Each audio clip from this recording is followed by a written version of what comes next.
अस्सलामुअलैकुम। Don news के साथ मैं हूं समिया लियाकत। मेरी दुआ है अल्लाह सुब्हाना व तआला आपकी तमाम इबादत कबूल करे। पहला अशरा हमारा गुजर गया, दूसरा बहुत अच्छे से गुजर गया और जो थर्ड अशरा हमारा चल रहा है उसके भी चंद एक दिन है। अल्लाह सुब्हाना व तआला से दुआ है कि अल्लाह पाक हमारी तमाम इबादत कबूल करें। हमने हत्तुल इम्कान कोशिश की कि अल्लाह सुब्हाना व तआला ने हमें जो पैगामात पहुँचाए हैं हम उनकी तालीमात की रोशनी में ख़ुद को थोड़ा निखार सकें। जो रमज़ान आता है ये सब्र का महीना है, तक़वा का महीना है, तो अपनी ज़ात से जब इम्प्योरिटीज़ निकालें और अच्छाइयाँ पैदा करने की कोशिश करें तो ख़ुद ब खुद इंसान तक़वा के करीब होता चला जाता है। बहुत कुछ सीखा है हमने इस रमज़ान में और कोशिश की है कि अगर कहीं हमारे दिलों पर गर्दो गुबार है तो उसको साफ़ कर सकें। एक चीज़, एक बात जो मैं आज आप लोगों से कहना चाहूँगी वो ये कि अल्लाह सुब्हाना व तआला की रहमत बहुत ज़्यादा है। अल्लाह पाक बख्शते बहुत ज़्यादा हैं। आपको अल्लाह पाक से बख्शिश तलब करते रहना चाहिए। एक किस्सा मैं बयान करना चाहूँगी कि जब फ़िरौन डूब रहा था तो हज़रत जिब्राईल अलैहिस्सलाम ने फ़िरौन के मुंह में डस्ट भरना शुरू कर दी, क्योंकि वो अल्लाह सुब्हाना व तआला की रहमत को जानते थे हज़रत जिब्राईल अलैहिस्सलाम। और उनको ये गुमान था कि कहीं डूबते हुए अगर फ़िरौन ने सच्चे दिल से तौबा कर ली तो जो शिर्क कर चुका है, अपने बादशाह होने का दावा और खुदा होने का दावा कर चुका है, अल्लाह कहीं उसको बख्शना दे।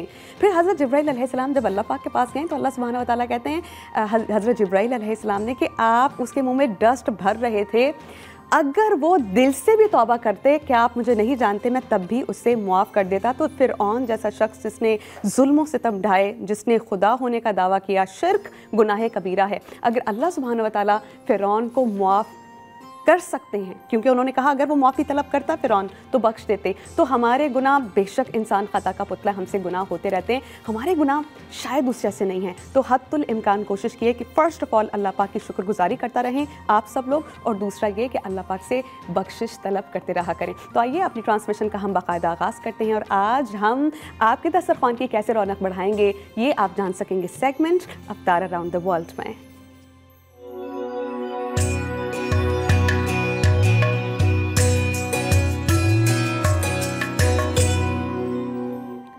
हमारे साथ हमें ज्वाइन कर चुके हैं chef Rizwan Khan. Cooking counter की तरफ चलेंगे और सबसे पहले हम उन्हें कहेंगे अस्सलाम वालेकुम। वालेकुम अस्सलाम। शेफ़ कैसे हैं आप? अल्हम्दुलिल्लाह। आज आप क्या बनाने जा रहे हैं? आज हम बनाने जा रहे हैं चिकन वॉन्टन, जो सबसे आसान तरीका है और सब खाते भी घर में।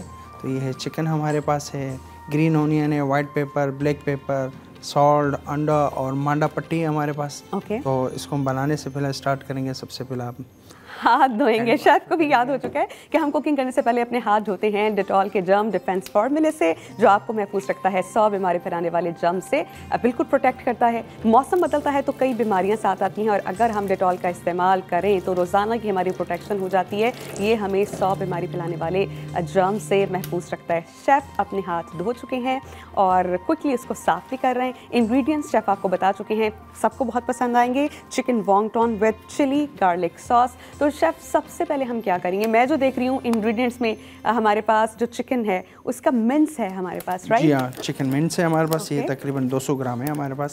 सही, बिल्कुल मिक्स किया हुआ है इसको। और इसमें जो हमारे पास इंग्रेडिएंट्स हैं वो एक एक करके इसमें ऐड करते चले जाएंगे और इसका मिक्सचर रेडी करेंगे। और मांदा पट्टी हमारे साथ। वॉन्टन बनाते कैसे हैं ये मैं आज सबसे सीखूंगी, क्योंकि रोल हम बना लेते हैं घर में, समोसे बना लेते हैं, लेकिन वॉन्टन की एक ख़ास शेप होती है जो हमसे ख़राब हो जाती है। ये देखिए, ये मांडा पट्टी है, ये आपको मार्केट से मिल जाएगा, किसी भी मार्केट पे जाएंगे आपको मिल जाएगा लोकल। ये देखें, ये मांडा पट्टी है, इसको हम साइज़ बनाएंगे यूँ पट्टी करके, क्यूब्स बना लेंगे। क्यूब्स बना लेंगे।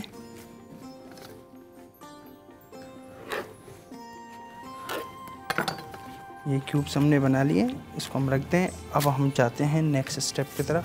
ये हमारा आगे बॉल मिक्स कीमा, ये देखिए चिकन का मिक्स कीमा, इसको हम डालेंगे वाइट पेपर, तकरीबन कोई हाफ टी स्पून डालेंगे, वो भी आधा tea spoon, half tea spoon.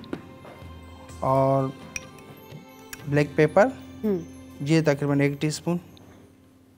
अच्छा, चिकन चूँकि बहुत रूखा होता है, बहुत ड्राई होता है, इसमें थोड़े से हम जो नमक और मिर्च की तादाद थोड़ी ज़्यादा रखेंगे। फ़िश में हम कम रखते हैं क्योंकि फ़िश का अपना भी टेस्ट होता है, लेकिन चिकन थोड़ा सा ड्राई होता है और उसमें अपने जो इंग्रेडिएंट्स हैं उनकी तादाद थोड़ी सी ज़्यादा रखेंगे तो ज़्यादा डिलीशियस रहेगा। ये है हरी प्याज है, इसको हमने चॉप करके रखी हुई है, तकरीबन 1 अदद। ओके।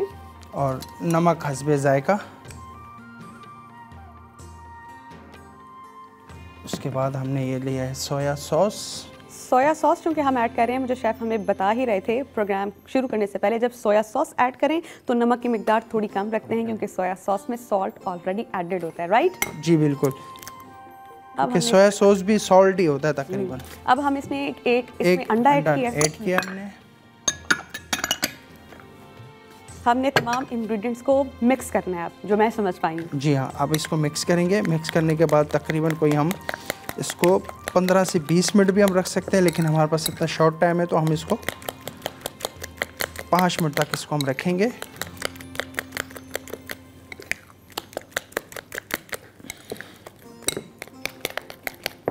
इसकी मैरिनेशन होना बहुत ज़्यादा ज़रूरी है, कम से कम 5 to 7 मिनट्स। तो इनको तमाम जो इंग्रेडिएंट्स हैं उनको यकजा भी होने दें और एक दूसरे में इनका जो टेस्ट है वो मिक्स भी होने दें। जी हाँ, ये देखें, ये अच्छी तरीके से हमने मिक्स कर लिया इसको।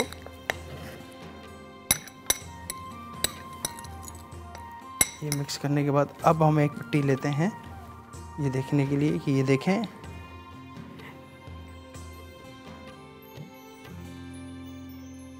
हमने ज़रा सा लिया और ये हमने इसको, ये देखें, ये मैदा है, आटा, जो कि हमने इसमें लगा के यूँ करना है। ये हमारे वॉन्टन तैयार हो गए। ठीक। अच्छा शेफ, एक बार फिर मुझे ज़रा शेप बनाना दिखाइएगा। Very nice. ये देखें, यूँ किया। ये हमने मैदा लिया हुआ है, थोड़ा सा इसमें पानी ऐड कर दिया। आप देखो इसको हम किस, यानी इसके दो कॉर्नर्स को हमने बाइंड करना है और तिकोन जैसी भी शक्ल है। जी हाँ, बुके जैसी भी शक्ल है। तो वो जो मैं हमेशा ख़राब कर देती थी ना अपने वॉन्टन्स घर में बनाते हुए, तो वो मैं आपसे सीख रही हूँ। ये देखें, हमने इसको बाइंड किया है। Very nice. और बाइंडिंग के लिए हमने फिर टाइम भी देना है, ये ना हो आप फौरन डालने फिर वो खुल जाएगी, बाइंडिंग नहीं हो पाएगी। ये देखिए कितना इजी। एक बार फिर दिखा दें जरा।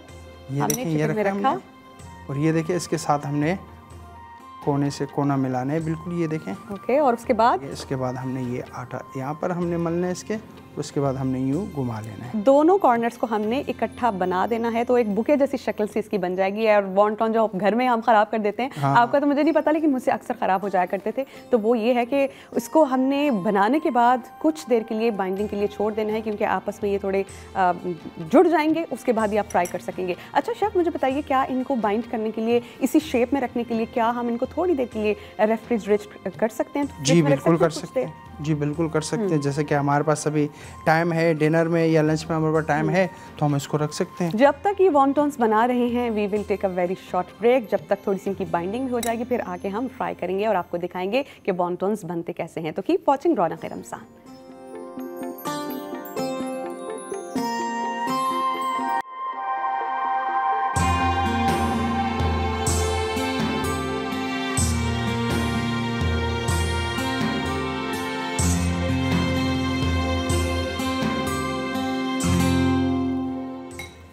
जी, हम बना रहे हैं आज chicken wonton with chilli garlic sauce. जाने से पहले हमने तमाम मिक्सचर की अच्छे से तमाम इंग्रेडिएंट्स डाल के मिक्सचर बना के उसको हमने जो मांदा पट्टी है उसमें रख के स्टफिंग करके आपको वॉन्टन बनाना सिखा भी दिए थे। शेफ़ अभी रुकिए, ये 2-3 और बना रहे हैं। मैं चाह रही हूँ कि एक बार फिर आपको दिखा दें। शेफ़, ये ऑन एयर ज़रा दिखाइए एक बार फिर हमारे उन व्यूअर्स के लिए जिन्होंने अभी अभी हमें ज्वाइन किया है, वो भी जान पाएँ। एक तो समोसे की पट्टी होती है ना, ये होती है त्रिकोण, बिल्कुल 4 कोनों वाली। ओके, ये देखें, हम इसमें बिल्कुल हल्का सा करेंगे। ये देखें, तकरीबन हाफ टी स्पून या उससे थोड़ा सा ज़्यादा, उससे थोड़ा सा ज़्यादा। ये देखें, हमने किया इसको समोसे की तरह बिल्कुल। और ये हमने इसमें, ये मैदा है, इसको पानी के साथ हमने भिगोया था, तो ये लई बन जाते हैं इसको। और ये देखें, दोनों कॉर्नर्स को जोड़ के अच्छे से इसको, ये देखें, तो ये हमारा बुके काइंड ऑफ, जी हाँ, कहें इसको, या इसको बटरफ्लाई कहें या क्या कहें, बास्केट कह लें। मतलब ये बहुत प्यारी सी शेप है। मुझे हमेशा मुझसे ख़राब हो जाती थी, तो मैंने तो सीख ली है। तो मैंने सोचा इट्स वेरी इजी, बस आपने 2 कॉर्नर्स को जोड़ना है। और वो मैंने सोचा कि मैं आपको ऑन एयर दिखा दूं। तो हमारे वॉन्टन्स रेडी हो चुके हैं। शेफ़, आपने चिकन में बनाए, सिर्फ अगर कोई नहीं खाता चिकन, सिर्फ वेजिटेबल्स में बना सकते हैं इसको? जी, वेजिटेबल भी बना सकते हैं। असल में जो वॉन्टन जो बनना स्टार्ट हुआ था वो सी फूड वॉन्टन से स्टार्ट हुआ था। ओके। तो चलते चलते कि किसी ने चिकन बनाना स्टार्ट किया, वेजिटेबल, तो ये कहाँ की डिश है बेसिकली जो आहिस्ता आहिस्ता पूरे खत्ते में फैल गई है? ये चाइना की डिश है। चाइना की, नाम से ही लग रहा है वॉन्टन। तो चलिए, उसके लिए हमने घी जो है वो पहले ही गर्म कर लिया था ब्रेक में। हम चाह रहे थे वॉन्टन्स कैसे फ्राई होते हैं, कितनी देर में होते हैं, आपको ऑनर दिखाएं। शेफ, कितनी देर के लिए हम ऑयल गर्म करेंगे और वॉन्टन्स कितनी देर में फ्राई हो जाएंगे? ये देखें, ऑयल को जो हमने सिर्फ 2 मिनट के लिए हमने इसको फुल किया था फ्लेम इसका हमने, और अब हमने डाल दिया। तो ये तकरीबन कोई 2 से 2.5 या 3 मिनट के अंदर अंदर देखें ये पापड़ की तरह कलर आ जाएगा इसके अंदर। ये देखें, ये शेफ, ईद हो सकता है मंडे को हो जाए अगर 29 रोज़े होते हैं, और हो सकता है 30 तारीख को जो है वो, अगर 30 रोज़े होते हैं तो फिर ट्यूसडे को हो जाए। तो मुझे बताइए कि आप क्या ईद के लिए कोई रेसिपी ला रहे हैं हमारे व्यूअर्स के लिए? कुछ मीठा भी तो होना चाहिए। पूरे रमज़ान हमने बहुत ही डिलीशियस आपसे मेन कोर्सेज सीखे, लेकिन मीठा आपने कोई हमें बना के उस तरह से दिखाया नहीं। 2 मेरा ख्याल है हमारे डेजर्ट्स बने थे। एक हमने बनाए थे बनाना क्रैप्स विद न्यूटेला स्प्रेड, और एक हमने और इसी तरह का मीठा कुछ तैयार किया था। तो ईद के लिए आप क्या प्रेफर करते हैं कि हम जो लेडीज़ हैं घर में कम वक्त में क्या अच्छा डेजर्ट बना सकती हैं? क्योंकि ये है ही मीठी ईद और लोग जब आते हैं तो आपको मीठा तो सर्व करना ही होता है। हम इंशाल्लाह बनाएंगे, अगर टाइम मिला तो हम पेशावरी खीर बनाएंगे। ओके, पेशावरी खीर बनाएंगे, और एक है जेली कस्टर्ड। ओके, अच्छा शेफ, मुझे बताइए पेशावरी खीर में और जो खीर हम बनाते हैं इसमें डिफरेंस क्या है तो खीर ही? हाँ, खीर है, लेकिन कलर में बहुत डिफरेंस है, पकाने में बहुत डिफरेंट है। थोड़ी सी रेसिपी फर्क। हाँ, रेसिपी ये है कि हमने जो शुगर का इस्तेमाल है ना, हम जो ये शुगर है किसी भी खीर में हम डाल देते हैं, लेकिन वो क्या करते हैं, कैरमल करते हैं। ओके, कैरमल करके इंग्रेडिएंट्स जो हैं खीर की रेसिपी में आपसे पूछती हूँ। पहले देखने वालों को बता दूँ, हमारा रेसिपी कार्ड स्क्रीन पर डिस्प्लेड है। हम लेंगे chicken mince 250 grams, green onion लेंगे कटे हुए 50 grams, black pepper half tea spoon, white paper half tea spoon, और अंडा लेंगे 1 इसकी बाइंडिंग के लिए। और तमाम इंग्रेडिएंट्स को यकजा करके हम, उसके अलावा हमें चाहिए होगी मांदा पट्टी जिसमें हमने ये वॉन्टन्स बनाने हैं। हम सोया सॉस लेंगे 1 teaspoon, salt to taste, oil लेंगे 50 ग्राम्स फॉर फ्राइंग। एक बात जहन में रखिएगा, जब हम सोया सॉस ऐड कर रहे होते हैं किसी डिश में, वो ऑलरेडी उसमें सॉल्ट एडेड होता है, तो नमक बहुत देखभाल कर आप इस्तेमाल करेंगे। हमारे इंग्रेडिएंट्स आपने नोट कर लिए हैं। अब शेफ बताइए, आप हमें खीर की रेसिपी बता रहे थे। ये खीर की मैं रेसिपी इसलिए बता रहा था कि कैरेमल करने से, और जो खीर का जो कलर है ना, पहले वो मिल्क को पकाते हैं फिर उसके बाद में राइस ऐड करते हैं। वो पेशावरी नहीं है, वो पेशावरी नहीं है। अच्छा। पेशावरी दूसरा, ये कराची का है या तो लाहौर का। ओके। हाँ, तो हमारे जो पेशावर है ना, हमारा नहीं मतलब हमारे पाकिस्तान के शहर पेशावर, तो उसका जो है ना तरीक़ेकार ये था कि कैरेमल करके उस खीर को जो है ना वो चेंज करते हैं, कलर को चेंज करते हैं। हमारे यहाँ कलर में बहुत डिफरेंट होता है, वाइटनेस होता है, और उनका येलो होता है, येलो या तो ब्राउनिश होता है। अच्छा, क्योंकि जब दूध को बहुत ज़्यादा पकाएं काढ़ें तो पहले वो वाइट से ऑफ वाइट, और ऑफ वाइट से उसमें थोड़ा सा ब्राउनिश या बेज कलर, येलोइश टोन आ जाती है। तो यस, यू आर राइट, जब दूध को बहुत ज़्यादा पकाएं तो उसका कलर चेंज हो जाता है। आप देख सकते हैं हमारा जो वॉन्टन्स हैं कुछ रेडी भी हो गए हैं, रिमेनिंग हम फ्राई कर रहे हैं। एंड आई सो वांट कि आप देखें कि कम वक्त में बहुत अच्छा तैयार हो गया। और अच्छा शेफ, मुझे बताइए, अगर इसका फ्लेम ज़्यादा हो तो क्या वॉन्टन्स जलने के चांसेस तो नहीं है? जलने के चांसेस है, बिल्कुल खाली हो जाएंगे। फ्लेम और अंदर जो रखना कितना ज़रूरी है? अब ये फ्लेम देखो ना, मैं बिल्कुल लो फ्लेम में मैंने रखा हुआ है। और अगर हम इससे ज़्यादा करेंगे तो अंदर जो हमने चिकन इसमें ऐड किया हुआ है ना, वो चिकन नहीं पकेगा। ओके, और जो क्योंकि ऊपर वाली लेयर पक जाएगी और अंदर से चिकन कच्चा रह जाएगा। यानी सबसे पहले हमने कढ़ाई में जो ऑयल लेना है उसे बहुत अच्छे से गर्म करना है हाई फ्लेम पे, फिर फ्लेम लो कर देंगे और बहुत कम फ्लेम पे हम अपने वॉन्टन्स जो हैं वो फ्राई करते रहेंगे। तो इससे क्या होगा, क्रिस्प उसका जो है वो पकता रहेगा मांदा पट्टी का, और अंदर से चिकन भी पकता रहेगा। तेज़ आंच होगी तो क्रिस्प जल जाएगा और चिकन कच्चा रह जाएगा। अब ये देखें ना कितना अच्छा कलर आ गया, ये देखें, बहुत ब्यूटीफुल। तो वॉन्टन्स हमारे फ्राई हो रहे हैं। इसकी जो डिस्प्ले है या प्लेटिंग है वो हम एक ब्रेक के बाद करेंगे। एक ब्रेक के बाद हाजिर होंगे और आज का जो हमारा ड्रिंक है वो हम शेफ से जानेंगे कि क्या बना रहे हैं। तो कीप वॉचिंग रौनक रमज़ान।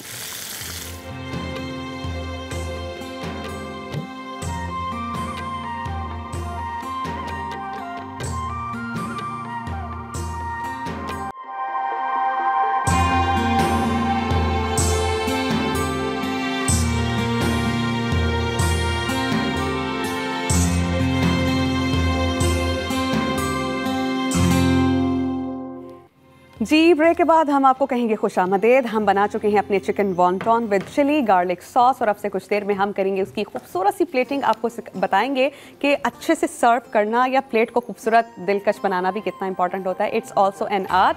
अच्छी सी डिश हो, आपने वेजिटेबल्स के साथ उसको सर्व करें या सॉस के साथ, तो बहुत अच्छा लगता है। डाइनिंग टेबल पर अच्छा खाना बना हो और प्रेजेंट करना उसको प्रेजेंटेशन के साथ। हमारे वॉन्टॉन बन चुके हैं। अब हम शेफ़ रिजवान खान से जानते हैं कि शेफ़ आज का हमारा ड्रिंक क्या है वो भी बता दें और साथ साथ प्लेटिंग भी बता दें। ठीक है, हमने लिए हैं क्यूकम्बर्स, टोमेटो और लेमन और हमारे साथ में आएंगे wonton. Chilli garlic sauce ready हो चुकी है। अच्छा, चिली गार्लिक सॉस आपने खुद बनाई है, कैसे ये बता दें ज़रा थोड़ा सा। चिली गार्लिक सॉस है, हम जो केचप है उसको हम पकाते हैं, फिर इसमें हम चिली सॉस ऐड करते हैं, गार्लिक और जिंजर भी ऐड कर लेते हैं, क्रश चिली है, कोरिएंडर, फ्रेश कोरिएंडर भी हम डालते हैं इसके अंदर। तो ये हमारा, और विनेगर थोड़ा सा खटास के लिए हम डाल देते, तो ये तैयार हो जाता है हमारा। तो हमारी जो चिकन वॉन्टॉन है विद चिली गार्लिक सॉस जो बनानी है वो उसका तरीका भी आपको शेफ़ रिजवान ने बता दिया। शेफ़, आज हम ड्रिंक क्या बना रहे हैं ये बता दें, हमारे जो व्यूअर्स हैं वो वेट कर रहे होंगे। ये ड्रिंक्स जो हम बना रहे हैं ये है cocktail, Rooh Afza cocktail shake बना रहे हैं हम। ओके, और इसके रूह अफ़ज़ा से तो मुझे लग गया कि इसका बेसिक इंग्रेडिएंट होगा रूह अफ़ज़ा, मिल्क, और जो कॉकटेल है उसके लिए हम कॉकटेल लेंगे। जी, कॉकटेल लेंगे क्योंकि मिक्स फ्रूट ही होता है तकरीबन, लेकिन ये कॉकटेल के अंदर ही होता है। ये एक कैन के अंदर होता है, जैसे कि ये कैन के अंदर होता है। रिमेनिंग वॉन्टॉन्स जो हैं वो डिश आउट कर रहे थे। और तो ये शेफ आप पहले कर लीजिए, फिर हम जो है अपने व्यूअर्स को बता देते हैं। मीनवाइल मैं बता देती हूँ कि हमने वॉन्टॉन्स तो बना लिए हैं। रूह अफ़ज़ा कॉकटेल शेक हम बनाएंगे और इसके बेसिक इंग्रेडिएंट्स हैं। हमने कॉकटेल लेना है मिक्स फ्रूट्स का, रूह अफ़ज़ा लेंगे, वो इसमें ऐड करेंगे, मिल्क होगा और आइस क्यूब्स हरगिज़ डालना नहीं भूलिएगा क्योंकि वो आइस क्यूब्स जो हैं वो क्रश भी हो जाते हैं और फिर एक अलग से हमें उसमें आइस ऐड नहीं करना पड़ती, उसमें ब्लेंड हो जाते हैं। तो चलिए हम ऐड करते हैं इसमें। ये ब्लेंडर लिया, इसमें हमने ये कट फ्रूट है तकरीबन वेजिटेबल तुम्हारे। अच्छा, ये ऑलरेडी शुगर सिरप में डिप होता है, टिन पैक होता है, इसलिए इसमें चीनी आप चाहें तो डाल सकते हैं अगर मीठा बहुत पसंद है, वरना इसमें डालने की ज़रूरत नहीं है। और ये हमने दूध डाल दिया, तकरीबन 250 ग्राम मिल्क हमने इस्तेमाल किया इसमें। और ये रूह अफ़ज़ा अगर हमें दे देंगे तो आपको और रूह अफ़ज़ा शेफ को हमने पकड़ा दिया और रूह अफ़ज़ा उसमें ऐड करेंगे। ये तकरीबन हमने 100 ग्राम। रूह अफ़ज़ा ना हो तो दस्तरखान की रौनक जो है वो उस तरह से बरकरार नहीं रहती। रूह अफ़ज़ा शान है दस्तरखान की, और लाल शरबत को कहा जाता है चलो मेरे लाल, और ये बादशाह कहलाता है ड्रिंक्स का, ना सिर्फ पाकिस्तान बल्कि बर्रे सगीर और इंटरनेशनल लेवल पे अब इसको सराहा जाता है और इसकी डिमांड है। इफ्तारी और रूह अफ़ज़ा का एक ख़ास लिंक है कि दस्तरखान पे लाल शरबत ना हो तो मज़ा ही नहीं आता। तो रूह अफ़ज़ा ड्रिंक हम आज तैयार करें।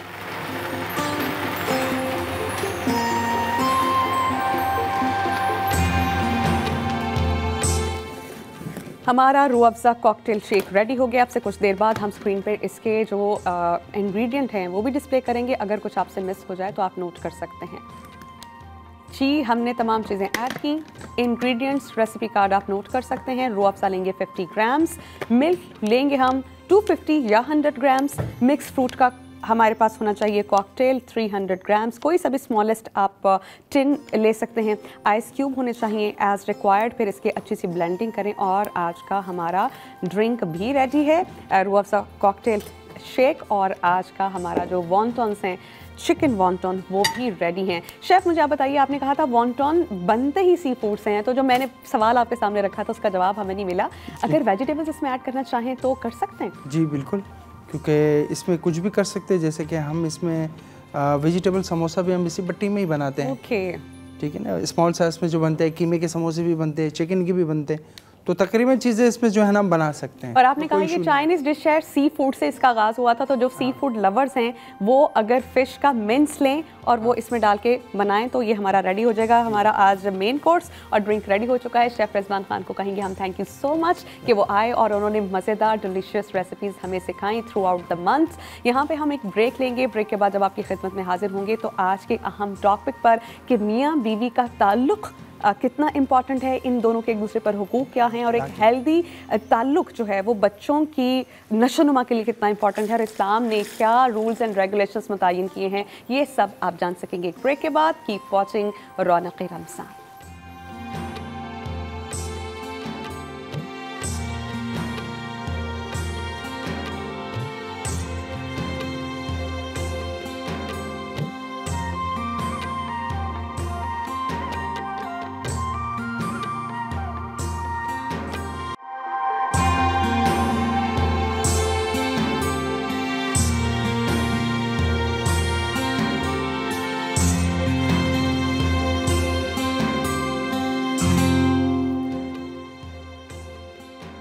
आज हम बात करेंगे मियाँ बीवी के ताल्लुकात पर कि इन दोनों के एक दूसरे पर क्या हकूक़ हैं और अल्लाह सुब्हाना व तआला ने क्या रूल्स एंड रेगुलेशंस मुतय्यन कर दिए गए हैं।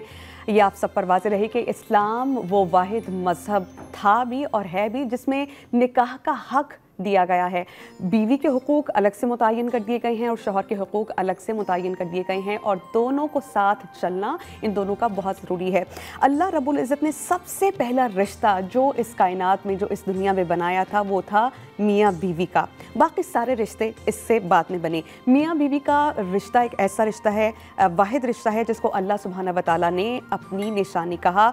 मियाँ बीवी अपने हुकूक अगर अदा नहीं करते तो क्या होता है कि वो एक दूसरे पर जुल्म करते हैं जिससे मुआशरे में फसाद फैलता है। ये तो हमने दुनियावी बात कर दी, फिर उनकी पकड़ बहुत ज़्यादा होगी। अल्लाह सुब्हाना व तआला उनसे पूछेंगे, जिसे कहना आखिरत में पूछगछ होगी।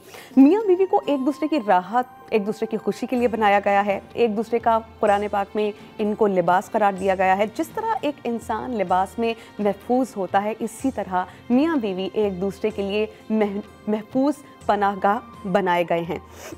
अगर ये दोनों आपस में अच्छे तरीके से रहते हैं, दोस्त बनकर रहते हैं, खुश मिजाजी से एक दूसरे के साथ रहते हैं, एक दूसरे की ज़रूरियात पूरी करते हैं और दोनों एक खुश तबई के साथ अपनी फैमिली को लेकर चल रहे हैं, इनके पॉजिटिव एटीट्यूड का सारा इम्पैक्ट फिर इनके बच्चों पे आएगा। बच्चे एक हेल्दी एनवायरनमेंट में पलेंगे बढ़ेंगे और सोसाइटी के लिए एक अच्छा कारगर इंसान बनेंगे। अच्छा, यहाँ पर एक दूसरे की रिस्पेक्ट को मलहूज़ खातिर रखना बहुत ज़्यादा ज़रूरी होता है। आपके बच्चे वही आपसे सीखेंगे जो आप उनको सिखाएंगे। तो एक दूसरे का ख्याल रखना, एक दूसरे की रिस्पेक्ट करना, इस्लाम इस चीज़ को बहुत अहमियत देता है। ख़ुद नबी करीम सल्लल्लाहु अलैहि वसल्लम बहुत ज़्यादा रहमत वाले रहीम शफ़ीक़ थे अपने अहले खाना के लिए। आपको बताऊं कि नबी करीम सल्लल्लाहु अलैहि वसल्लम ने फरमाया है कि तुम में से बेहतरीन शख्स वो है जो अपने अहल यानी बीवी, बच्चों, अक़रबा और ख़िदमत गुज़ारों के हक़ में बेहतरीन हो और मैं अपने अहले खाना के हक़ में तुमसे बेहतरीन हूँ। ऐसा नबी करीम सल्लल्लाहु अलैहि वसल्लम ने फरमाया। फिर एक और जगह फरमाया है कि मोमिनीन में कामिल तरीन ईमान उस शख्स का है जो उन में से बहुत ज़्यादा खुश अखलाक हो और तुम में से बेहतर वो शख्स है जो अपनी औरतों के हक़ में बहुत ज़्यादा बेहतर हो। हस्बैंड और वाइफ, आप यूँ समझ लीजिए कि एक गाड़ी के दो पहिए हैं। मिसाल के तौर पर एक बाइक चल ही नहीं सकती अगर एक पहिया उसका काम नहीं कर रहा, तो दोनों का पैरेलल चलना, एक दूसरे का साथ देना बहुत ज़्यादा इम्पॉर्टेंट है। एक आदमी ने नबी करीम सल्लल्लाहु अलैहि वसल्लम से सवाल किया कि बीवी का खाविंद पर क्या हक़ है। आप सल्लल्लाहु अलैहि वसल्लम ने फरमाया कि जब वो खुद खाए तो उसे भी खिलाए, जब वो खुद पहने तो उसे भी पहनाए, चेहरे पर हरगिज़ न मारे, गाली भी ना दे, अपने घर के अलावा किसी दूसरी जगह उससे अलग ना करे। यानी अब हमारी सोसाइटी में ऐसे बहुत से लोग हैं जो झगड़ा हो जाने पर अपनी ख़वातीन पर हाथ उठाते हैं, जुल्म करते हैं। ऐसा हरगिज़ नहीं होना चाहिए। अल्लाह सुब्हाना व तआला इस चीज़ से नाराज़ भी होते हैं। नबी करीम ने इसकी ममानियत भी की है। फिर तमाम रूल्स एंड रेगुलेशंस मुतय्यन कर दिए गए हैं कि औरत की क्या ज़िम्मेदारियाँ बनती हैं घर घरिस्ती को लेकर और शौहर की क्या ज़िम्मेदारियाँ बनती हैं अपनी वाइफ और बच्चों को लेकर। बहुत डिटेल से आज अहम टॉपिक पर हम बात करेंगे। हम एक ब्रेक के बाद ज्वाइन करेंगे हमारे इस्लामिक स्कॉलर्स मुफ्ती नूर रहमानी साहब और डॉक्टर सरफत अस्करी साहिबा। तो इस पर हम उनसे बहुत से सवालात जो हमारे जहनों में हैं उनके जवाब जानने की कोशिश करेंगे। Keep watching Raunak Ramzan.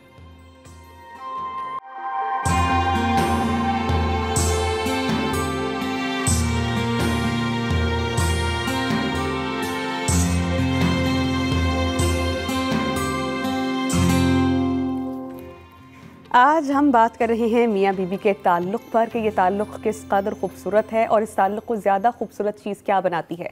आपके एक दूसरे पर हुकूक, अगर बीवी अपने शौहर का ख्याल रखेगी, उसकी ज़रूरियात का, और आप लोगों को अगर एक दूसरे की तबीयत मिजाज पता होगा तो मेरा ख्याल है अंडरस्टैंडिंग ज़्यादा डेवलप हो जाएगी, ज़्यादा अच्छे ताल्लुकात इस्तवार होंगे। वहीं पर जहाँ औरत की ये जिम्मेदारी है कि घर घरिस्ती को देखे, शौहर का ख्याल रखे, तमाम जो काम जो हुकूक हमें मज़हब ने सिखाए हैं वो पूरे करे, तो वहीं पर मर्द की जिम्मेदारी है कि औरत की ज़रूरियत का ख्याल रखे, मिजाज पुरसी करे, जिसे कहते हैं ना अच्छे मिजाज के साथ पेश आए। ज़रूरियात तो पूरी करनी होती हैं वाइफ की भी, फिर घर वालों की की भी, लेकिन अगर ये दोनों एक दूसरे का ख्याल रखें, इन दोनों का हेल्दी रिलेशन जो बच्चे हैं, जो फैमिली है, उस पर क्या इम्पैक्ट रखता है, यही हम जानने की कोशिश करेंगे। हमारे इस्लामिक स्कॉलर्स मुफ्ती नूर रहमानी साहब और डॉक्टर सरवत अस्करी साहबा हमें ज्वाइन कर चुके हैं। सबसे पहले आप दोनों को अस्सलाम वालेकुम। वालेकुम अस्सलाम। मुफ्ती साहब, वेरी क्विकली कि इन दोनों का ताल्लुक मियाँ और बीवी का आपस में कितना अच्छा ताल्लुक है, कितना खूबसूरत ताल्लुक है। सबसे पहले कायनात में जो ताल्लुक बनाया गया वो शौहर और बीवी का बनाया गया, हज़रत आदम अलैहिस्सलाम और हज़रत हव्वा का।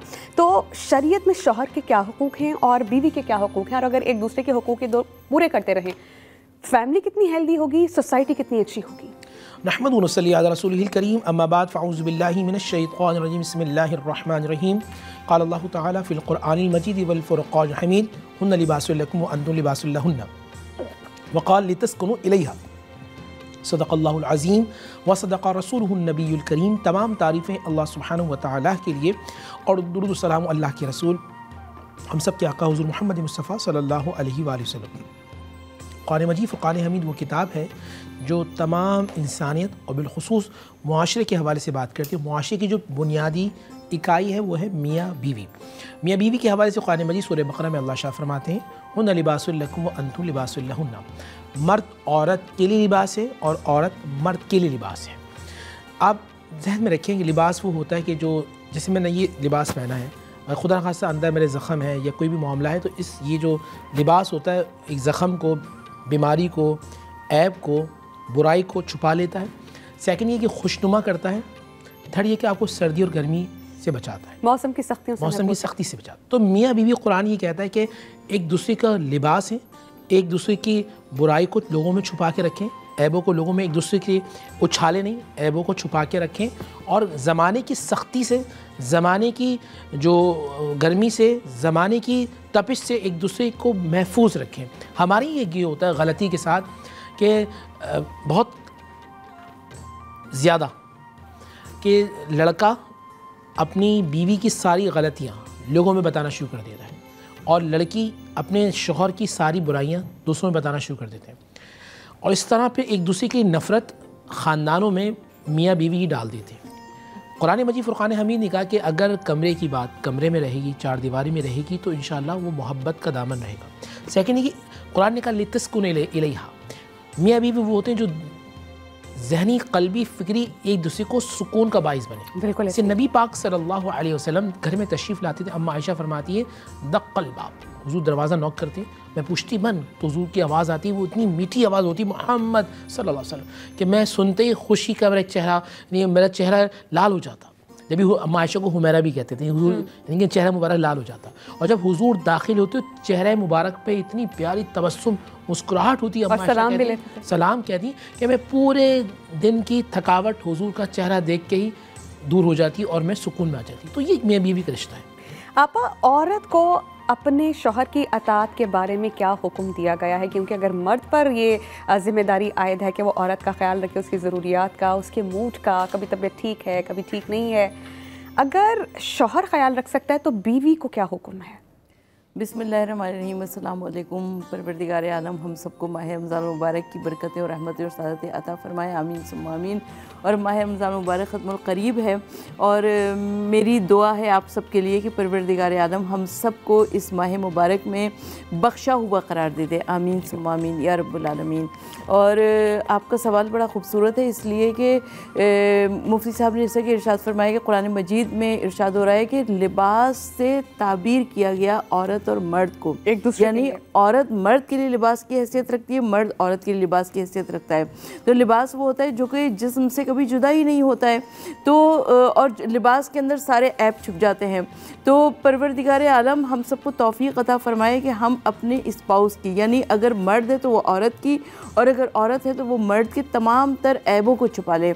और जैसा कि आपने सवाल किया कि औरत को क्या क्या अताअत करनी चाहिए, तो यकीनन औरत को बहुत ज़्यादा अताअत करनी चाहिए। और मुझे कहने की इजाज़त दीजिए कि कुरान मजीद ने मर्द को अफजलियत दी है, अव्वलियत दी है, तो औरत को कोई हुकूक ही नहीं पहुँचते कि हम मर्दों के ऊपर चढ़ चढ़ कर बर्तरी शो करें। ठीक। नबी करीम सल्लल्लाहु अलैहि वसल्लम ने फरमाया है, तुम में से बेहतर शख्स वो है जो अपनी औरतों के लिए अच्छा है। तो जब नबी करीम सल्लल्लाहु अलैहि वसल्लम की ज़िंदगी ही हमारे लिए एक बेहतरीन नमूना है, तो हमें जो कुछ अपनी ज़ात में या अपनी ज़िंदगी में कम लगे और हमें समझना है कि हम क्या करें, तो हमें उसवा हसना या नबी करीम सल्लल्लाहु अलैहि वसल्लम का अखलाक सब कुछ वाज़ेह कर देता है, तो उनकी तरफ हमें देखने की ज़रूरत है। इस ताल्लुक़ की बुनियाद किस चीज़ पर है और ये कितना अच्छा होना चाहिए, इस्लाम ने क्या रूल्स मुतय्यन किए हैं, ये जानेंगे एक ब्रेक के बाद। Keep watching Raunak Ramzan.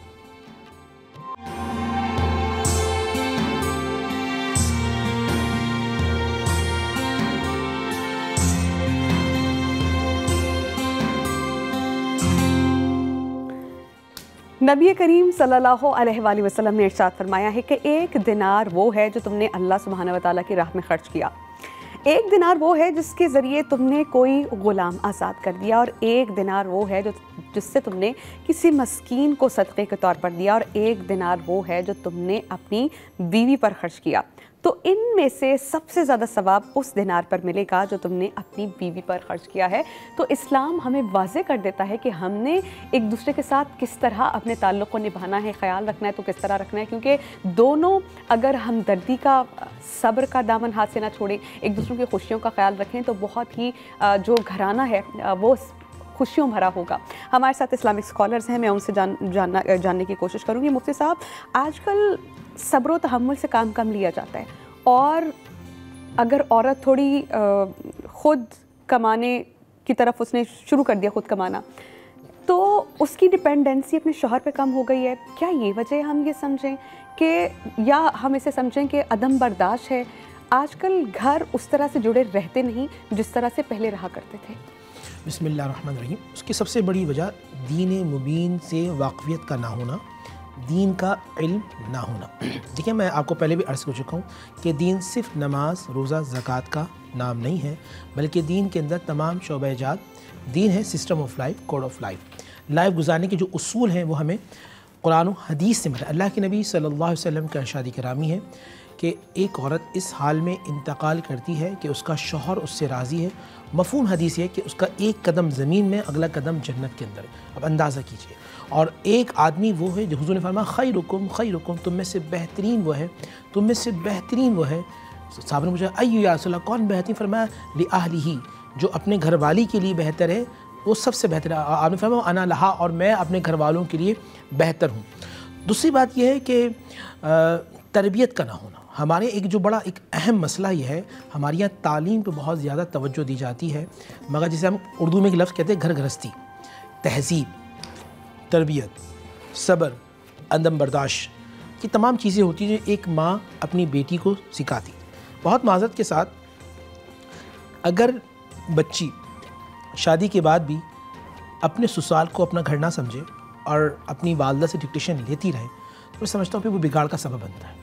अगर वो कुरान और हदीस के मुताबिक चले और ये घर मेरा है और मैं शौहर को अल्लाह की खातिर राज़ी करने की कोशिश करूँगा, तो अल्लाह मुझसे राज़ी हो जाएगा। मैं आपको एक हदीस सुनाता हूँ नाज़रीन, और जितनी मेरी बहनें, मेरी बेटियाँ और मेरी माँ ये प्रोग्राम देख रही हैं, एक अल्लाह के नबी की हदीस का मफ़हूम है कि एक औरत नमाज़ पढ़ती है, रोज़ा रखती है, ज़कात देती है, साहिब इस्तात होती है, हज करती है, अपने घर वालों की खिदमत करती है। अल्लाह के नबी ने फरमाया वो जन्नत के जिस दरवाजे से दाखिल होना चाहे, अल्लाह ताला उसके दरवाज़ों को खोल देगा। इतनी बड़ी उस पर रहमत होगी। तो हमें चाहिए हम कुरान और हदीस को समझें ताकि अदम बर्दाश्त वाला मामला ख़त्म हो जाए। अच्छा आपा, हमने देखा हमारी सोसाइटी में बहुत से लोग ऐसे हैं, जितने मॉडर्न हैं, जितने सिविलाइज्ड हैं, जितने पढ़े लिखे हैं, उनमें इंसानियत थोड़ी कम होती चली जा रही है। हमारे मज़हब ने वाज़े तौर पर मुमानियत फरमाई है औरत पर हाथ उठाने की, and same goes for wife as well. उसको भी कोई हक़ नहीं पहुंचता कि वो अपने शौहर के साथ इस तरह का रवैया जो है वो रवा रखे। लेकिन मारना, गालम गलोच करना क्या ज़ेब देता? देखिए, बिल्कुल ये ज़ेब नहीं देता, और हकीकत ये है कि आजकल तालीम तो बहुत ज़्यादा है लेकिन तरबियत बहुत कम है।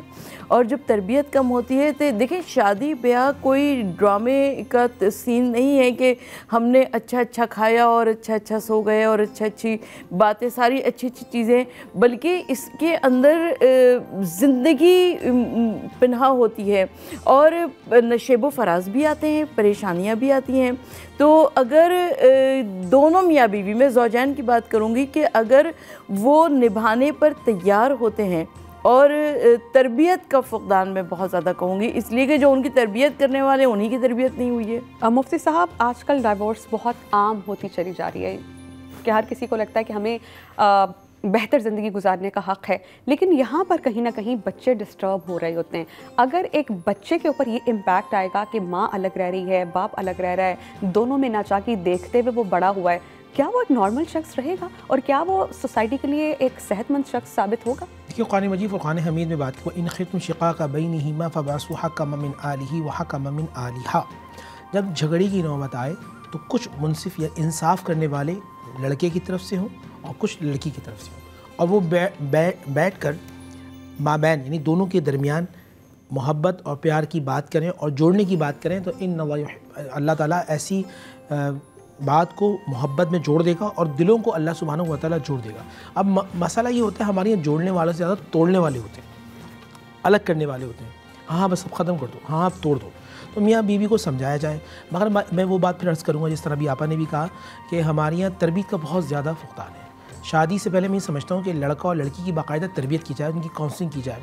जैसे मिसाल के तौर पे अब रमज़ान के बाद किसी की शादी होनी है तो मैं इसे कहूँगा सूरह बकरा की तिलावत करे, समझ कर पढ़े। कम से कम दूसरा सिपारा जो है ना 12वें रुकू से लेकर एंड तक, अगर वो 12 रुकू से लेकर एंड तक सूरह बकरा दूसरा सिपारा पढ़ेगा तो उसमें मियाँ बीवी के हुकूक, उसको किस तरह ज़िंदगी गुजारनी है मालूम चल जाए। इसी तरह सूरह माइदा और इसी तरह सूरह तलाक़, जब ये उसके जहन में होगा कि अल्लाह मुझसे क्या चाहता है, तो मैं ये समझता हूँ फिर तलाक़ की नौबत नहीं आएगी। और ये हकीकत है कि हम ड्रामों के मुताबिक ज़िंदगी गुजारना चाहते हैं, जो हकीकत है उससे दूर हैं। जब भी दिल में नफ़रतें आ जाती हैं एक दूसरे की, मियाँ बीवी को, यार मैंने तो सोचा था शादी के बाद मेरी बीवी ऐसी होगी, लड़की सोचती मैं सोचती थी कि शादी के बाद मेरा शौहर तो ऐसा होगा जो रोज़ाना मुझे जो है वो कैंडल नाइट डिनर करवाएगा और कभी कहीं लेके जाएगा, कभी कहीं लेके जाएगा, ये तो घर के सैन में भी नहीं लेके जा रहा। तो फिर अब मुआशी मामलात हैं, गुर्बत के मामलात हैं, टाइम की क़िल्लत है, इसकी वजह से फिर दूरी आती है, फिर आखिर में वो डाइवोर्स। मुफ्ती साहब, आपकी बात से बात आगे बढ़ाना चाहूँगी। आपने कहा कि हमारा मज़हब ये कहता है कि दोनों फैमिलीज़ में से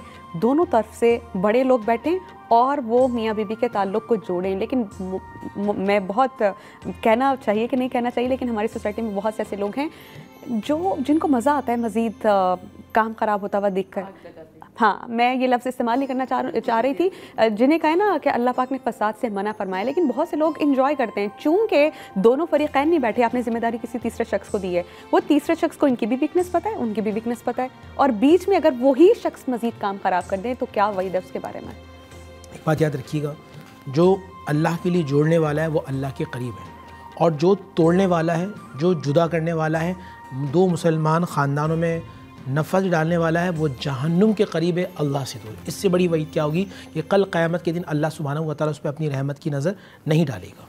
आपा, नबी करीम सल्लल्लाहु अलैहि वसल्लम अपनी अज़वाज मुतहरात के साथ कितनी नरमी से पेश आया करते थे, और फिर उनकी जो अज़वाज थी उनका रवैया नबी के साथ कैसा था, और हमारे लिए क्या लेसन है उसमें से सीखने में? हुज़ूर नबी करीम सल्लल्लाहु अलैहि वसल्लम लक़द काना लकुम फ़ी रसूलिल्लाहि उस्वतुन हसना, यानी हम सब के लिए नमूने अमल है रसूल खुदा सल्लल्लाहु अलैहि वसल्लम की ज़ात गिरामी। और हुज़ूर नबी करीम सल्लल्लाहु अलैहि वसल्लम रहमतुल आलमीन भी थे।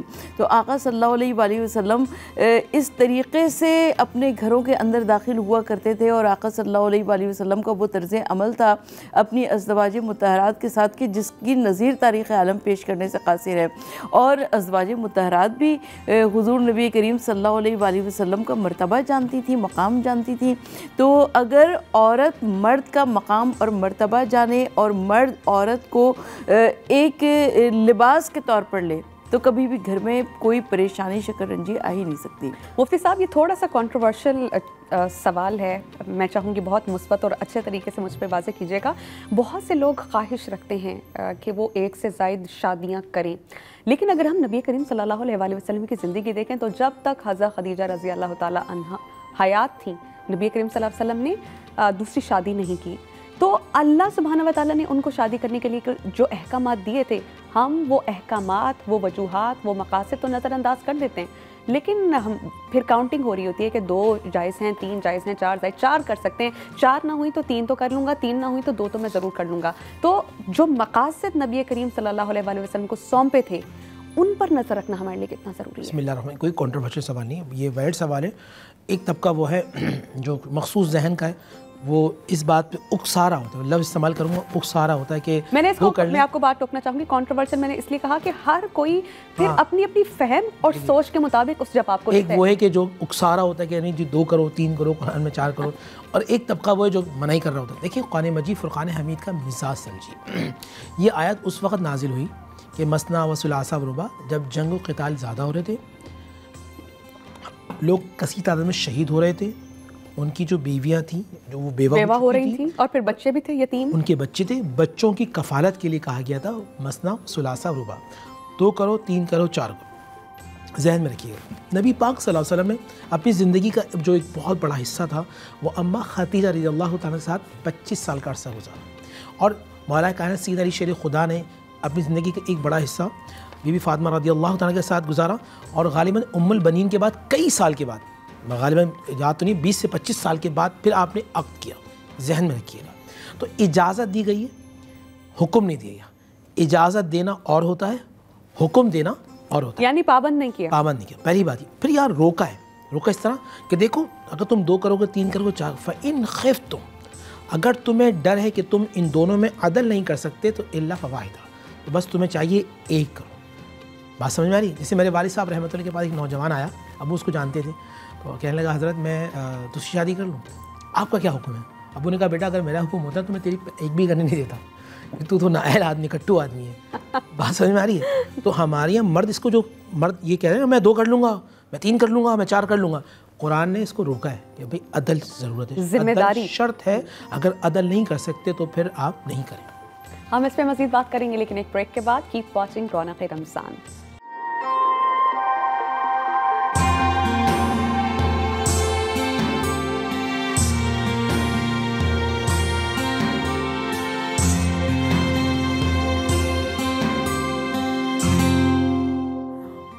ब्रेक के बाद हम आपको खुशामदीद कहेंगे। हम बात कर रहे हैं मर्द और औरत के ताल्लुक़ पर कि एक दूसरे के लिए क्या हुकूक मुतय्यन कर दिए गए हैं। जो सवाल मैंने मुफ्ती साहब के सामने रखा था, तकरीबन वही सवाल मैं आपा से भी जानना चाहूँगी कि आपा आपकी राय रह गई थी। आपा डाइवोर्स का रेशो हमारी सोसाइटी में क्यों बढ़ रहा है?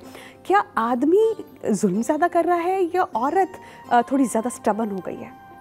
अच्छा देखिए, सबसे पहली बात तो ये है कि डाइवोर्स का बेशक रेशो बहुत बढ़ रहा है, तो मैं उसमें कहती हूँ सब्र और बर्दाश्त की कमी है। और सब्र और बर्दाश्त की कमी के साथ साथ हम उमूमन ये कहते हैं कि जी औरतें सारी मजलूम होती है, मर्द सारे के सारे जालिम हुआ करते हैं। ऐसा नहीं है, बहुत सारी जगहों पर औरतें भी बहुत ज़्यादा जुल्म किया करती हैं। बिल्कुल, अगर आप मर्द से उसकी हैसियत से कहीं ज़्यादा फरमाइशें करेंगे तो यकीनन मर्द कहाँ से पूरा करेगा। और आपा खुदा न खासा बहुत थिन लाइन है हलाल और हराम में। जब आप हलाल काम कर रहे हो मुश्किल आती है, और फिर उस थिन लाइन को क्रॉस कर जाएं, आपकी ख्वाहिशात तो पूरी कर दी लेकिन उस आदमी की आखिरत ख़राब हो गई ना। अरे अगर अच्छा स्पाउस मिल जाए तो दुनिया भी बन जाती है और आखिरत भी बन जाती है, और वरना तो दुनिया और आखिरत दोनों बर्बाद हो जाती है। और यानी मैं मर्दों को बहुत ज़्यादा अप्रिशिएट करना चाहूँगी, इसलिए कि आजकल की लड़कियों में सब्र बर्दाश्त नहीं है, और उसकी वजह से हमें नज़र ये आता है कि एक तो वो मर्दों से बहुत बड़ी बड़ी फरमाइशें करती हैं, और उसके अलावा उनका जीना अजाब किए रखती हैं।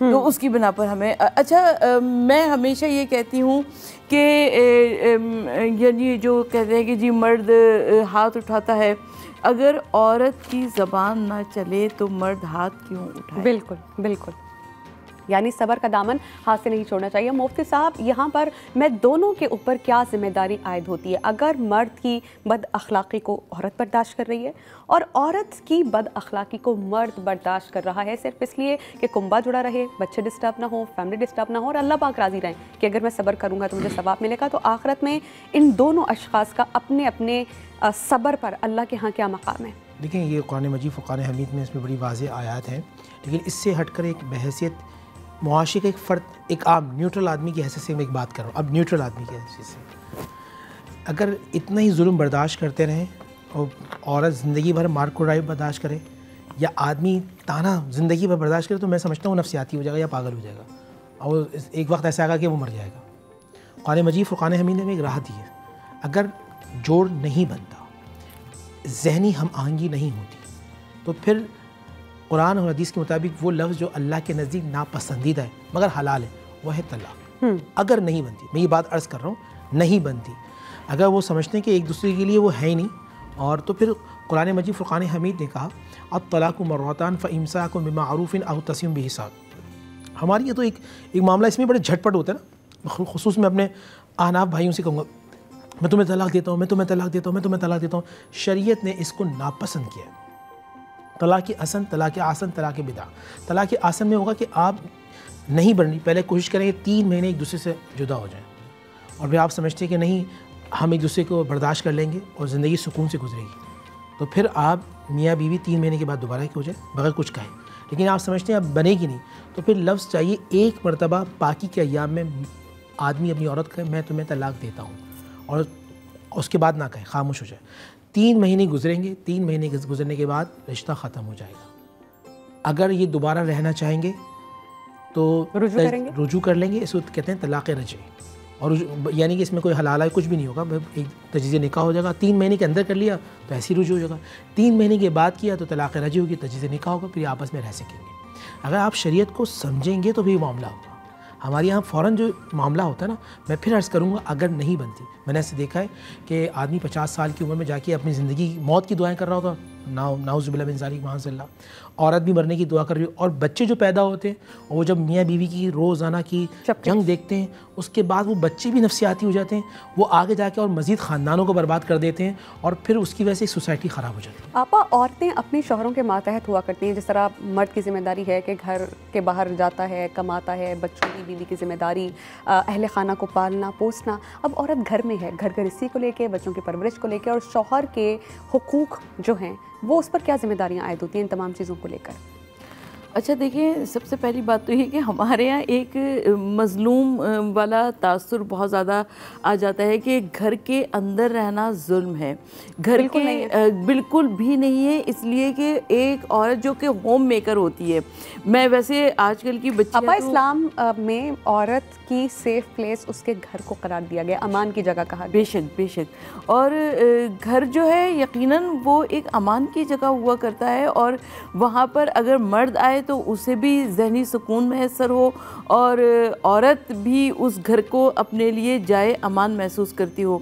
तो हमारे लिए ज़रूरी यह है कि उस घर को बनाएं। उस घर को बनाने में सबसे बड़ी बात यह है कि मर्द की भी एफ़र्ट्स लगती हैं और औरत की भी एफ़र्ट्स लगती हैं, और जब एफ़र्ट्स लगती हैं तो यकीनन वो घर जन्नत का नमूना होता है।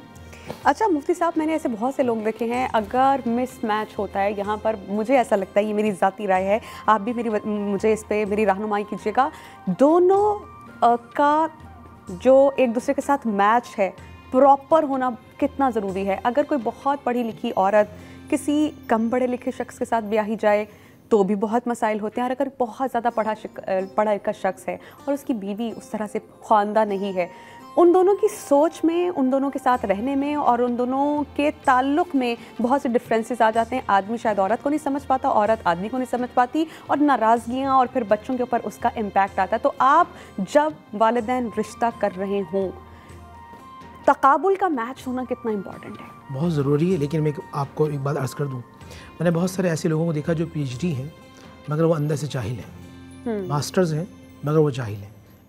यानी यहाँ पे अखलाक मैटर करता है, अखलाक बड़ा है, मामलात में। हुज़ूर ने फरमाया कि जब तुम शादी करो तो हसब, नसब, दीन, माल, जमाल, हुस्न देखो, मगर मैं मोहम्मद सल्लल्लाहु अलैहि वसल्लम से कहता हूँ कि तुम दीन को तरजीह दो। अगर कोई शख्स इसलिए शादी करे कि मैं किसी अमीर लड़की से या अमीर लड़के से शादी करूँगा, अल्लाह के नबी फरमाए उस हाल में मरेगा कि वो गरीब हो जाए, यानी कि उसके पास माल ख़त्म हो जाएगा। अगर आप अच्छा, दीन का मतलब मैं फिर अर्ज़ कर रहा हूँ कि दीन में अखलाकियात हैं, अक़ाइद हैं, इबादात हैं, मुआमलात, ये है पूरा एक पैकेज जो दीन का होता है कि वो बात करने वाला कैसा है। हमारे यहाँ मैंने कभी कभी ऐसे भी देखा है कि एक माशाल्लाह एक बहुत वेल एजुकेटेड है और बीवी एक नॉर्मल पढ़ी लिखी है मगर बहुत अच्छा रह रहा है। मैंने कभी कभी ऐसे देखा है कि दोनों तरफ पलड़ा बहुत भारी है। हमारे पास दारुल इफ्ता में आते हैं और एलिगेशन दूसरों पे ऐसी ख़तरनाक लगा रहे होते हैं कि हैरान कुन होते हैं कि यार ये तो इंतहाई इंटेलेक्चुअल आदमी है, दोनों पढ़े लिखे मुआशरे के उन बुनियादी अकाई में से कि जो सोसाइटी को लेके चल रहे होते हैं। तो मैं समझता हूँ तरबियत बहुत ज़रूरी होती है। और माँ बाप जब देखें, खुदा के लिए मैं बहनों को कहूँगा कि जब अपनी बेटों का रिश्ता देखें तो एक तो माँ को ज़रूर देखें, खाला को ज़रूर देखें और फुप्पो को ज़रूर देखें कि लड़की या तो ननिहाल की तरफ जाती है ददियाल में, ज़हनी हम आएंगी, अंदाज़ा हो जाता है ये किस नेचर की, फिर इसी तरह उसको आप आसानी से हैंडल कर सकते ओके आपा, जब डाइवोर्स होती है यकीनन एक आदमी की अपनी औलाद होते हैं, उसके बच्चे, जिस औरत के पास अपने बच्चे छोड़ आता है, बच्चों की कफ़ालत के लिए कुछ ना कुछ देते रहना नान नफ़ा की सूरत में या बच्चों का ख़र्च उठाने के लिए क्या ज़िम्मेदारी आयद होती है? क्योंकि मैंने ऐसे भी केसेस देखे हैं कि आदमी ने पहली बीवी को छोड़ा, डाइवोर्स थी, बच्चे भी हैं, जिस हाल में मर्जी रहे, लेकिन अपनी कहीं और शादी कर ली, फिर उस औरत को तो क्या ही पूछना है, बच्चों का भी ख्याल नहीं रखा जा रहा। तो हमारे मज़हब में कितनी सख्ती ऐसे शख्स के बारे में कि जिसने बच्चे तो पैदा कर लिए हैं लेकिन उसका ख्याल नहीं रख रहा। अच्छा, नान नफ़का मर्द की ज़िम्मेदारी है, और जब नान नफ़का मर्द की ज़िम्मेदारी है तो उसने एक घर, जो एक यूनिट बनाया है, उस घर में रहने वाले तमाम अफराद की उसने ज़िम्मेदारी उठाई है। अब उसमें उसकी बीवी भी है, उसके बच्चे भी हैं, उसकी तमाम तर ज़िम्मेदारियाँ मौजूद हैं ना, तो उसको अपनी ज़िम्मेदारियाँ अदा करनी चाहिए। मुफ्ती साहब, मैं आपसे जानना चाह रही हूँ, एक औरत की शादी होकर घर में आई है, उसकी क्या ज़िम्मेदारी है कि वो अपने शौहर के साथ साथ, शौहर की तो अतात कर ही रही है, लेकिन उसके वालिदैन का भी बहुत ज़्यादा ख्याल रखे? मज़हब इस बारे में क्या कहता है? और ऐसे लोग जो नहीं करते या जो ख्याल करते हैं पेरेंट्स का, इन दोनों का रुतबा मज़हब में अल्लाह के करीब क्या होगा? अच्छा, एक सवाल मैं भी आपसे कर दूं या नाज़रीन से कर दूं, अगर एक औरत अपने लिए 2 रोटियां बना रही और शौहर के लिए बना रही है, और 4 रोटी अगर बूढ़े उसके वालिदैन के लिए बना देगी, तो उसमें कौन सी कबाहत? एक मिसाल दे रहा हूँ। कोई कबाहत नहीं है, मेरे लिए तो बड़े एजाज़ की बात है, और मैं अल्लाह की रज़ा के लिए कि मुझे सवाब मिलेगा, आई वुड लव। मैं आपसे इसलिए कर रहा हूँ कि आप बुरा नहीं मानेंगी, हो सकता दूसरा होता कोई बुरा मान जाता। अगर वो अपने कपड़े धो रही, एक मिसाल है, अगर वो लड़के के बूढ़े माँ बाप के कपड़े धो ले, तो उसमें कौन सी कबाहत है? कोई कबाहत नहीं। हमारी असल में अना का मसला बना है, और काम में समझता हूँ काम पे वो झगड़े होते हैं और जाके अल्लाह माफ़ करे तलाक तक नौबत आ जाती है। बिल्कुल। अगर हम थोड़ा सब्र हम मेरी बहन की शादी हुई, मैं उस वक्त, यानी कि मैं शायद फर्स्ट ईयर सेकंड ईयर में, तो मैंने उससे कहा, देखो, मैंने कहा मुझे ऐसा लगता है कि तुम 6 महीने बर्दाश्त कर लोगी ना उनके घर वालों को, तो ज़िंदगी भर तुम्हें बर्दाश्त करते रहेंगे। यकीन माने, एक बात निकल गई मुँह से, लेकिन ये हकीकत है।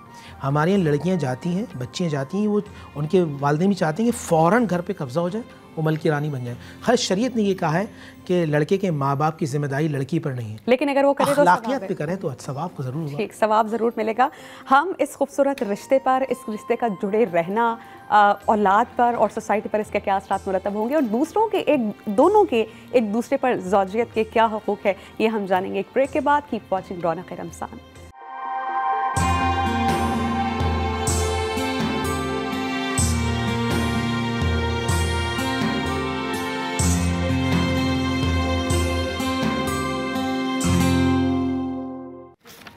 नबी करीम सल्लल्लाहु अलैहि वसल्लम की ज़िंदगी हमारे लिए बेहतरीन नमूना है कि हमें अगर कुछ समझ ना आ रहा हो तो हम देखें कि हमारा कुरान हमें क्या कहता है, फिर हम ये देखें कि नबी करीम सल्लल्लाहु अलैहि वसल्लम ने अमली नमूना जो पेश किया है उसमें से हम क्या सीख सकते हैं। तो एक मैं आपके सामने रखना चाहूँगी कि हज़रत अस्वद रज़ी अल्लाह ताला अन्हु ये फरमाते हैं कि उन्होंने हज़रत आयशा सदीक़ा रज़ी अल्लाह ताला अन्हा से अर्ज़ किया कि रसूल करीम सल्लल्लाहु अलैहि वसल्लम घर में क्या करते हैं?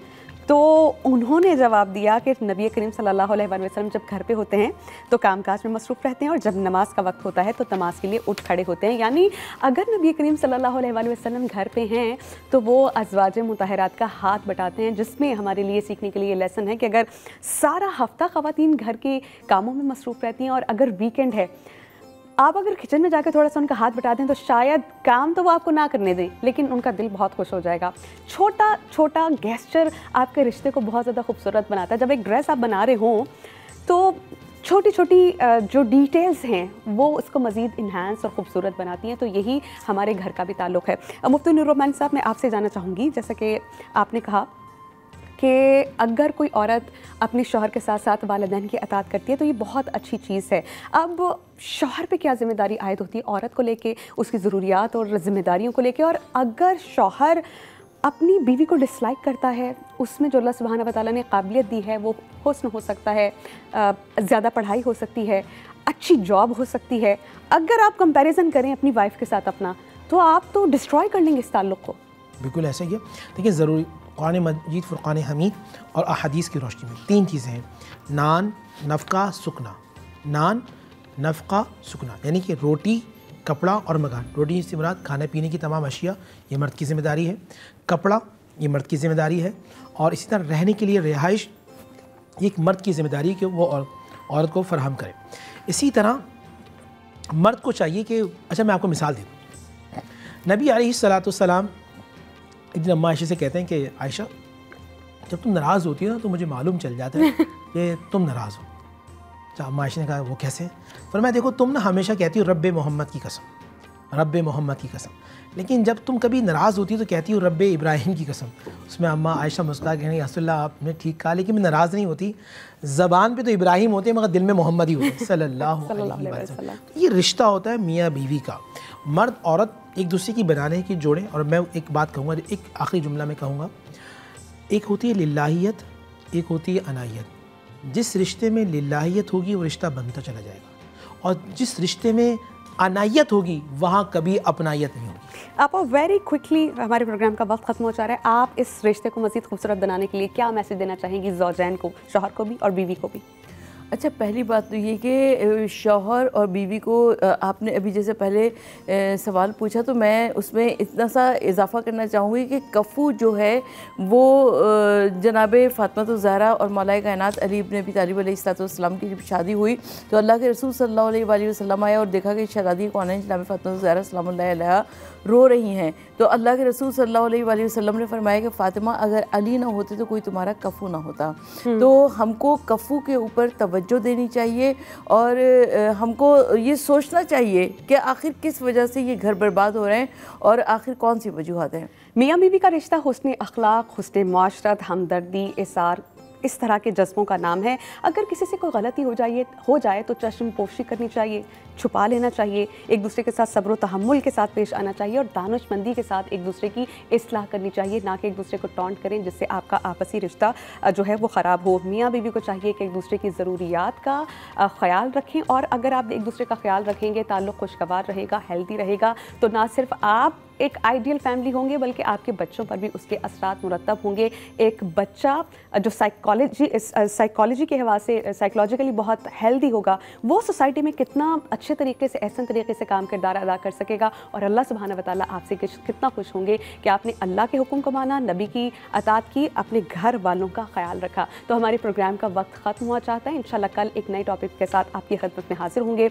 मुझे मुफ्ती नूर रहमानी साहब को, डॉक्टर सरवत अस्करी साहिबा को, हमारे पैनल प्रोड्यूसर, हमारी वार्डरोब डिपार्टमेंट, हमारे जो हम किचन बॉयज़ हैं और मेकअप टीम है, हम सबको दीजिए इजाज़त। अल्लाह ने के पान।